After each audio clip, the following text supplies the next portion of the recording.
Hello Prepster. So welcome to the new video, and today we have Arush from CoCube. So he's the national lead of institutions from CoCube, and he's here to discuss a lot of things about a lot of questions that those the students have in their head, and we'll take one by one the questions. Let us first know what Arush does do in CoCubes and what his day-to-day activities include, right? So Arush, talking about the first thing, so what your day-to-day activities include in CoCubes and how you actually try to help students getting placed. Manish, if you ask me if I have to give a one-line summary about my daily job, it's essentially I and my team we try and help every student to get an equal opportunity. That's the motto we live by. That's essentially what we are doing. That all the students that are there in the ecosystem right now, they get an opportunity to different opportunities and the opportunities that probably they would not have even imagined. So that's the kind of job, that's the summary. uh, every day my job requires to talk to three different kind of stakeholders. I am pretty closely working with different training and placement officers of hundreds of colleges. On one hand, obviously, that extrapolates to students, interacting with students and ensuring that all their queries are solved. And on the other hand, there are corporates, people who are hiring through our platform, uh, corporates who want to understand what kind of a talent pool is there in the country. So those are the talent acquisition head, HR players in the, again in that ecosystem. So broadly, these are the three stakeholders I interact with every day, and this is what I do and try and mix and match all these three stakeholders, and so that everyone is on the same platform and the opportunities that corporates are coming up with, students have access to those opportunities. Thank you, Arush. Now the most important question which we have in our head and even students have is, see, we are into the corona wave for the past 5-6 months now. Even I saw CoCube, some of the companies were active on CoCubes. So what do you think about the next 6 months if we talk about placements of generally 2021 batch and 2022, also 2020 batch? Are companies going to be hiring them? Are the number of hirings going to be increased? Or, what do you say about that? Number of companies plus the number of candidates they were taking. For example, I say X company, they hired 10,000 students last year. So what is the expectation that the number of candidates they hire this year? So Manish, I'll answer that question in two ways. Essentially, there are two questions. One, when the companies are expected to start hiring, and secondly, uh, what's the number going to be? So, if you talk about the impact of Corona, definitely we saw a huge impact there. Every week we were having like 15, 20, 25 job opportunities going live on our platform in the month of Feb. And the moment after Holi, when the lockdown and all started, that number substantially came down to 6 to 8 opportunities a week. March went like that. April, there was further reduction of 10-15%.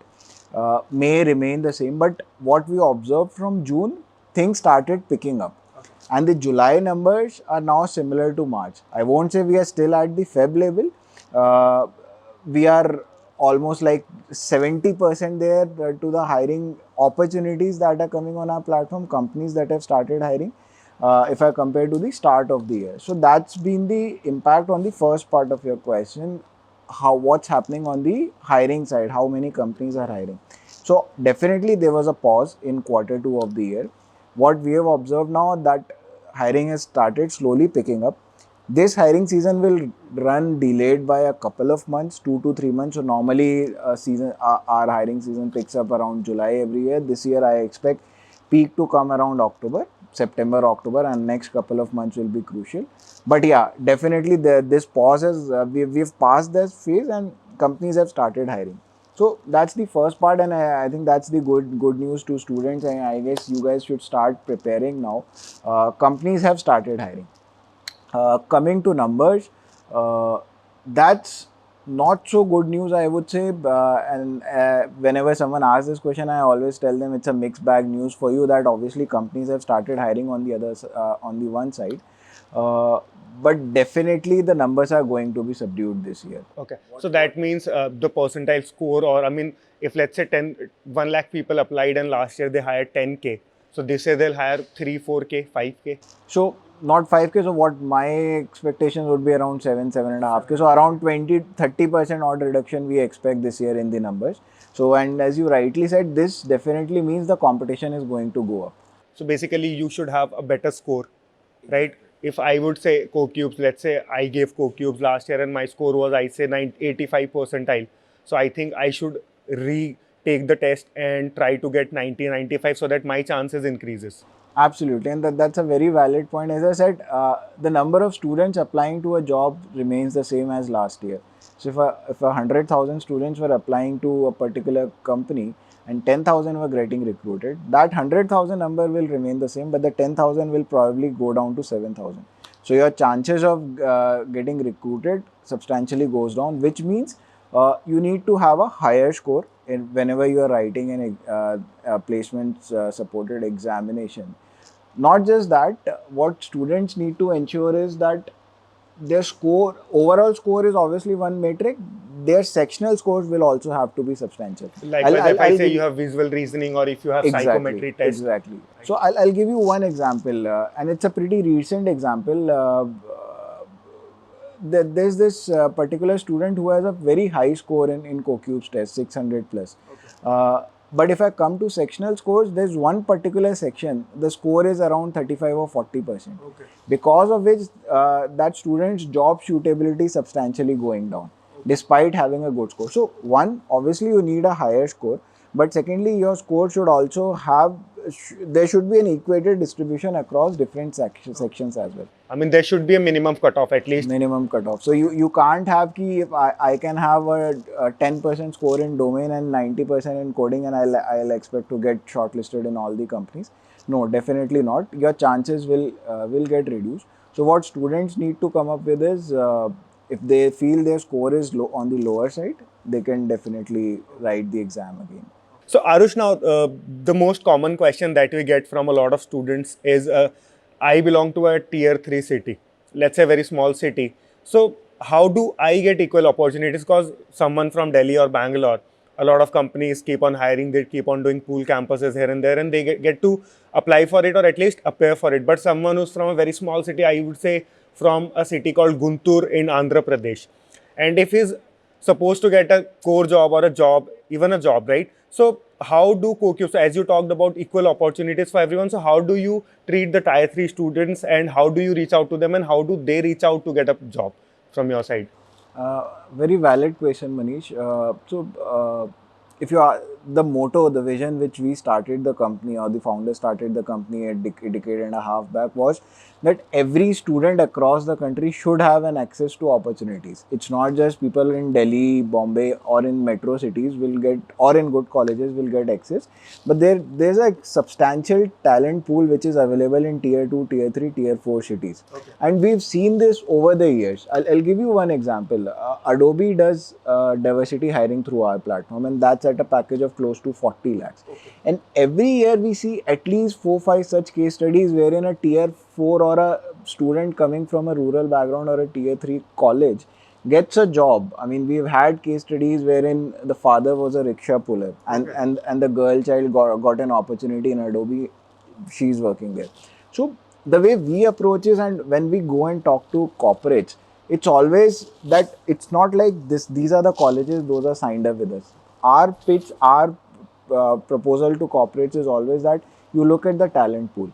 The kind of skill set you have in Delhi or the kind of skill set you have in Hyderabad, you will get exactly or even better skill set in the in a region like a Guntur.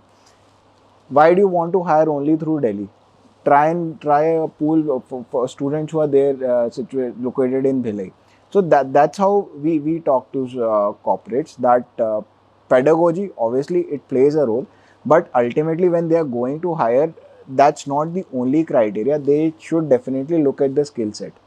And that's what corporates do to us whenever they go live on our platform. It's not about what colleges they will be hiring. Our entire shortlisting, our entire examination, as I was previously talking about, students along with the total score, students should also look at the sectional scores. So that's the entire basis on which we hire, that students need to have the desired skill set. College, it's good, but ultimately the entire shortlisting will be done on your sectional scores. Okay, so Arush, another thing that we have actually analyzed is, so 70 to 80% of the students would be watching this webinar are from non-CS IT branch, mostly from mechanical, civil or electrical branches, right? And we have also seen that there are a huge number of companies actually who hire for a core job rather than an IT job, because most of the students, see, let's say someone is from mechanical, so he's not at all comfortable working in an IT job, but cause he is not having other opportunities at any other platform, and we have seen that they are rather interested in giving CodeTubes cause you have more core jobs, right? So what do you actually have to say, and how actually your company looks into getting more core companies and more core jobs? So, I think a one-line answer to that, if you are looking for a core job, I guess this is the best year to look for a core opportunity. The reason I say that, I'll further elaborate on that. We, even in lockdown, when I was talking about towards the starting that April was a pretty bad month in terms of job. Even then also there was a day, in a single day we rolled out almost 200 core offers for mechanical and civil students. Okay. So that's the kind of strength we have on core opportunities. Last month itself, again there were 500 odd offers, core offers. So during the lockdown itself, we have generated hundreds of offers in the core side. So that's definitely one strength of ours. The way we do it, instead of having a central team located, we have team located across different territories. So if there's a student who is located out of Kolkata, if someone's located in Bihar or Odisha, it's not like there's a person sitting in Delhi and who will be looking for opportunities in Bihar. There's a person located in that particular territory and scouting for all the core opportunities that are getting generated in Bihar, Odisha, West Bengal. Because that actually, cause of his native language, his knowledge about the local areas, handling the labors. Actually, in core jobs, if it's a mining job, there are miners who are actually local labors. And if you are a localite, or if you belong to the same state, it gets comfortable when you have to manage people there, exactly, right? absolutely, and that's what we have also observed. So let's say if I go to a Maharashtra industrial area, there they'll prefer having people from in and around the region. If I go to Odisha, there they'll prefer having people from students from around the region itself. They won't want ki someone graduating from Delhi should be getting placed in a company which is there in Bihar. So that's why what we have done is we have located people across different regions, and we generate local opportunities.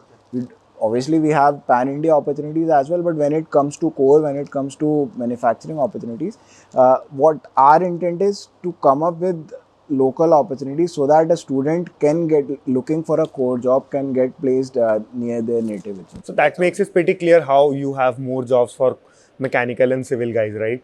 Absolutely. And the second thing that's more of an internal, but the way we have structured our team is there's a separate number we target for tech opportunities, and we have a separate target for core and MBA opportunities, so that people keep focus. When we are talking about equal opportunity, we should be able to demonstrate that as well. Which is why what we do is we keep a separate focus on core and MBA opportunities. And just to conclude, I started with that this is the perfect year for getting a core job. The reason I said it, the shift what I'm observing. In a normal year, our split would be 60% tech opportunities, 30% core opportunities, and 10% MBA. What we are observing this year, this number has completely changed to 40% tech, 40-45% core, and another 15 odd percent MBA opportunities. So a substantial increase because of manufacturing pickup, because of COVID, pharma sector picked up. Definitely, economy has a role to play in that, but there's been a substantial pick in the number of opportunities in the core area, and that's what we have observed in the last 3-4 months as well. So now, Arush, another important point here that we should discuss is, so what should students do differently this year? I mean, what are the employers actually looking for this year? Maybe if I say there are some students asking us, sir, I am good in C or I'm good in C++. Is that enough to get a job this year? Or should I upskill? Should I get to learn more? Should I get more certifications, learning more languages? Should I more concentrate on my projects, or shall I do, if someone's looking for a core job, so he should have good projects, right? Things like that. So what is an employer looking about? So how should someone upskill this year to get a better opportunity? So, Manish, I always tell students that break your placement preparation into 3 parts. One, before the actual placement, which is the pre-placement part. Then there is a written assessment part, and then finally your interview. So these are the three different facets associated with any placement job opportunity. What students need to do differently this year is in their pre-placement phase. One thing what I've observed, students never spend enough time on preparing their CVs. It's just a last minute 15-minute job and they just go and I have interviewed hundreds of people and I've observed multiple spelling mistakes, half baked CVs. So that's one thing I always observe. 50% times wherein you just reject him cause of the spelling error in the resume, right? I personally don't, but many people do. So that's one thing people actually see. If you have not worked hard on your CV, then actually people straight away reject it. I try to give students a benefit of doubt, but that's just a personal opinion at my end. But definitely CV is one thing they should be spending. If you ask me, at least a week. They'll have to think over last 20-22 years and then come up with whatever they've achieved. That's one thing. The other thing is to prepare a CV, you need to have something to write it down. Obviously, you would have done certain things. You would have participated in multiple extracurricular activities. But since right now you're sitting at home, you have time at your hands. Look to do much more certifications. There are so many freelancing opportunities coming your way. There are so many gig economy websites that are asking you to take up small projects, 10 days, 15 days, a month projects. They'll also pay you. And more than that, you will get to learn something, and that will be a great addition to your CV, which will help you differentiate when you're sitting for a placement. Everyone would have done the same course, but you would have that particular student, if they've done a particular certification or a project additional, that helps you differentiate. So that's one very basic and very important aspect. I suggest every student to take it up in their pre-placement preparation stage. And then obviously the other two stages wherein you have to write an exam, it could be a different forms of assessments. So you need to prepare for that, you need to brush up your skills, and finally comes the interview. You would have done everything perfectly well till now, but if you are not able to perform well in interview, if you are not confident enough, you may have a good English, but you need to have confidence also to articulate and speak what you want to convey. So that's where you need to work on your communication skills as well. Since this year, while interacting with one of the senior talent acquisition had one thing that came up, that since here most of the 99% of the job processes will be virtual. So they won't be meeting in person. So behavioral aspects will play a bigger role. Communication is there, but how is a person able to perform, what kind of a personality traits are there? So students actually will have to start looking on the technical as well as behavioral side as well. That is why CoQs is having a behavioral round over there, and as you already said, there should be an overall performance. I mean, even if he's good in coding or aptitude and logical, that's a different thing, but he should even have an equal score in behavioral as well. Yeah, so exactly. That's why I mentioned sectional score is important. Along with the overall score, this, individual section score. And then, as you said, having knowledge is fine, but having a certification of your knowledge is something that adds on. Absolutely. So, I mean, you'll have to demonstrate it. It's not just that you've done a Coursera certification or some another certification, but you'll have to demonstrate that during the interviews. But yeah, since you have done a project, you have hands-on experience, you're much more likely to perform much better in interview. Okay. So now, Arush, when we have discussed what things you should prepare for interview and how certification, everything helps, now the most important point comes here is a lot of students comes to us and they say, sir, I gave so-and-so exams, I've written 4 different tests, and they never actually got an interview call, or the company never contacted them actually. Could be a reason that they actually didn't clear the first round. And so what actually are the reasons, and what things do you actually analyze when you see scorecard of multiple students? So what common mistakes are done there, and what is the reason of they're not getting an interview call? Okay, right, Mani. So, be it CoCubes or there are other different exams also, and everyone follows the same philosophy. All those students who are eligible for a particular company, their scores are shared with the corporates. Now, what happens is, again, I'll go touch base with the sectional scores point. What happens is, you may have scored perfectly well in all the sections, but let's say your written English skills are not up to the mark as what corporates are requiring, or maybe your coding score is lower.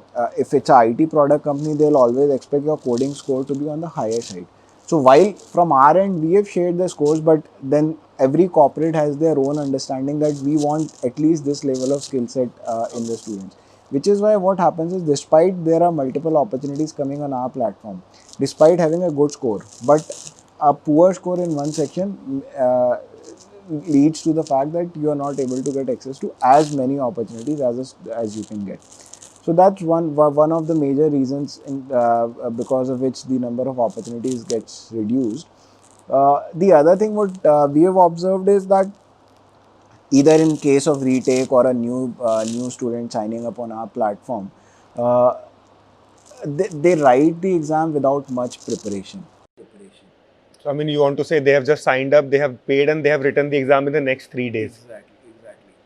Or if a student is writing the exam again for improving his or her score, what we observe is that very next day they'll sign up again, and 2 days later they're writing the exam. Though we allow that, but what personally I would suggest them, at least give a 15 days time, introspect what went wrong. You have your score sheet in front of you. What are the sections you were not able to score well? Brush up those skills, further work on that, take another couple of weeks time, and then write again, rather than just hurrying up and opting for the exam again and again. Just prepare well and focus on the entire gamut of things, not just one particular section. As long as your entire gamut is perfectly well balanced, you will get maximum opportunity. That's a common thing. I mean, that's what we even suggest. Even we get queries like, sir, I want to give CoCubes, and what do you think should be the ample time that I should prepare? So as you said, 15 days. So I would say if you are a slow learner, that could be a month, right? So there should be at least a 15 days or a month of preparation before you give any test. So yeah, as long as you are confident that you've covered the entire thing while sitting in the exam 2 hours before the exam, you should not feel that maybe I could have prepared much more on the aptitude side and I didn't give too much attention there. As long as that thought is not there in your mind, you are confident, I think you should just straight away go and write the examination. That's the mantra I would say. So now, Arush, one question that we've got from a student is, can CoCubes be taken from home? And if yes, how do I sign up or how do I register for the test? Oh, absolutely. I mean, we operate in two different ways. One, we directly work with colleges, wherein colleges sign up with us, and the other, wherein students can directly come on our website and register for CoCubes. So, given because of COVID, we also realize it won't be possible for students to travel and write exam either to their campuses or to a center, our centers. What we started in April, we gave an option to write the exam from home. Now students, they can just come up on our website, they can book a slot and appear for the exam from the comfort of their home itself in a safe and secure manner. They need not travel anywhere. Okay. So, Arush, that was really helpful. So, now the most important points that we got to know. First thing is, you should prepare very well before giving any particular exam, right? At least a month of preparation is important. Second thing is, if you are if you have to appear for an interview, certifications is a must. Project is important. Resumes, you should actually work hard on your resumes as well rather than your skills itself. That is one important thing that we got to know from Arush today. Apart from that, yes, if you are looking for core jobs and opportunities, they are out there in the market, and the students who have got somehow managed to got an IT job should not lose hope, and he should still try preparing and still try to get into a core job. Opportunities are there. Apart from that, a lot of companies, as you have said, are hiring, but the number of hirings would be less. And as you have also said that the hiring process have actually shifted by a couple of months. So you've said actually it was July and now it is September. So high time that students should start preparing and applying for companies and platforms, right? Definitely. There was a small pause for a couple of months in between, but yeah, things have now started picking up. So this is the perfect time because their classes have not picked up pace yet. So students have time at their hand. So they can actually use this to prepare for the upcoming placement season. So I think that was quite helpful, and if you still have any questions in your head, you can definitely comment down them in the comment section, and even I personally will reply back to them, and I hope someone from CoCubes can also reply back to the comments if there are any, right? And yes, if there are any other questions, you can definitely comment down in the comment section. Thank you so much, Arush. I believe that was really helpful for a lot of students because you have answered at least 1,000 questions in this particular video. So thank you so much, Arush. Thank you so much for watching the video. We'll catch you up soon in the next video.